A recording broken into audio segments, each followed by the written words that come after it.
एक व्यक्ति अपने नगर में निवास करता था, रहता था, और बड़ा सुंदर भाव से वह निवास करता था। अब एक समझने वाली बात है, देखिए, शरीर का पाप कर्म और मन का पाप कर्म दोनों को देखिएगा। वो अपने गांव में, नगर में निवास करता।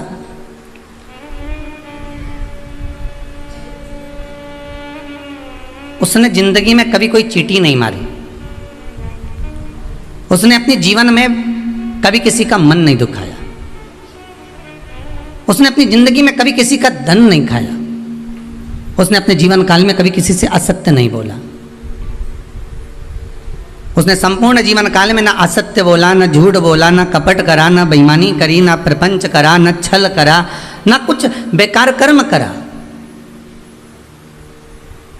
कुछ भी नहीं करा। इसके बाद भी वो जब प्राणों को त्याग कर गया तो नरक भोगना पड़ा।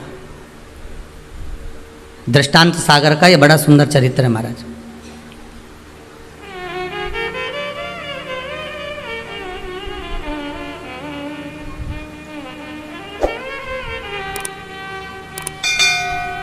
नरक भोग रहा है। ऊपर गया, चित्रगुप्त महाराज बैठे थे, इसके पाप गिना रहे थे।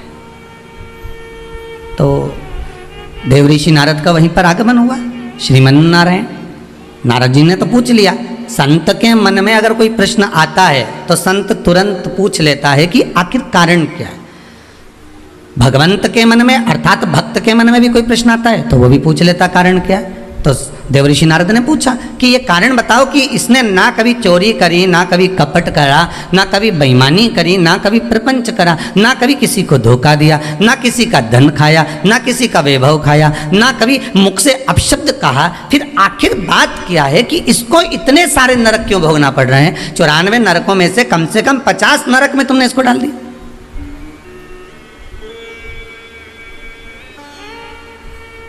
ये नरक में भेजने का कारण क्या है? भाई, व्यक्ति गरुड़ पुराण के हिसाब से नरक कब भोगता है कि आपने अगर किसी के यहाँ चोरी कर लिया, आपने अगर किसी के यहाँ कपट कर लिया, किसी को मार दिया, किसी को अपशब्द कर दिया, ताने दे दिए, गालियां दे दी, और कहीं चोरी आदि कर्म कर लिया, कोई लूटपाट कर ली, किसी का धन खा गए, किसी का वैभव खा गए, किसी की सत्ता खा गए, किसी के रूप में किसी को दुख दिया, तकलीफ दी, तो आपको नरक भोगना पड़ेगा। ये गरुड़ पुराण कहती है।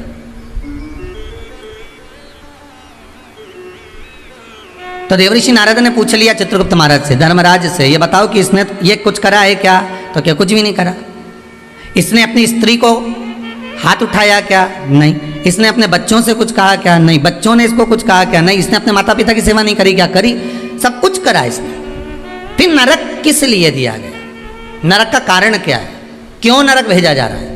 व्रत शिव महापुराण का सबसे पहला सूत्र आज आप अच्छे से समझ लेना तो आपको पूरी व्रत की महत्वता समझ में आ जाएगी कि हम व्रत करते हैं और भगवान सुनता क्यों नहीं है।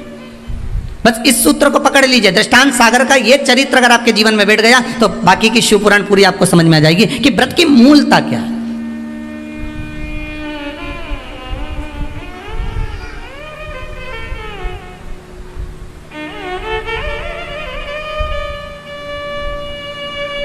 कारण क्या हो सकता है? देवऋषि नारद ने पूछा तो धर्मराज बोले, बस केवल एक कारण है। कौन सा? जब ये बैठता था, इस शरीर के द्वारा इसने कोई बेकार काम नहीं करा। इस शरीर के द्वारा ये कोई किसी को कपट नहीं करा, किसी का धन नहीं खाया, वैभव नहीं करा खाया, किसी को अपशब्द नहीं कहा। इस शरीर के द्वारा कुछ नहीं करा इसने। फिर बचा काहे से था? तो कहा इस इंद्री के द्वारा, मन के द्वारा। क्या करा मन से?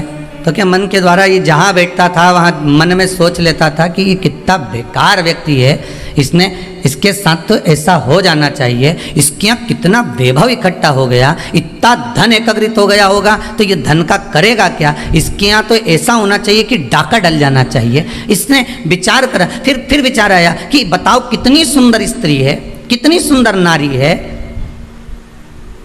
इतनी सुंदर नारी तो मेरे साथ में होना चाहिए थी।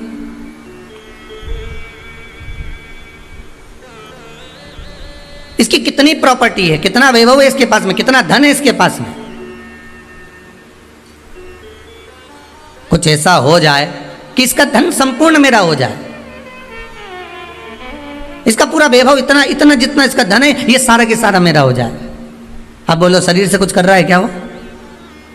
जितने आस्था पर सुन रहे हो, जितने फेसबुक यूट्यूब पर सुन रहे हो, दिल से बोलना, उसने शरीर से कुछ करा? नहीं। शरीर से कोई चोरी करी? नहीं। शरीर से किसी को मारा? नहीं। किसी का धन खाया? नहीं। पर कर क्या रहा है? मन से उसके जो विकार उत्पन्न हो रहे हैं, मन से जो विचार उत्पन्न हो रहे हैं, मन से वो जो गलत सोच रहा है, मन से जो उसके विचार धारणा चल रही, मन चित्तवृत्ति से जो गलत विचार उसकी दृष्टि